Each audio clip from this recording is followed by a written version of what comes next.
সকলের শান্তি কামনা করে শুরু করছি। তো আপনাদের জন্য নিয়ে হাজির হলাম আরেকটি বশীকরণ যন্ত্র।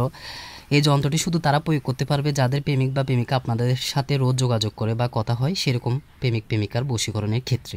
তো কি করতে হবে, এই যন্ত্রটিকে আপনারা ভোজ্যপত্রের উপরে কামসিঁদুর দ্বারা লিখতে হবে। তারপর এই যন্ত্রটিকে মাটিতে পুঁতে দিতে হবে। মাটিতে পুঁতে দেওয়ার পরে খেলা খতম।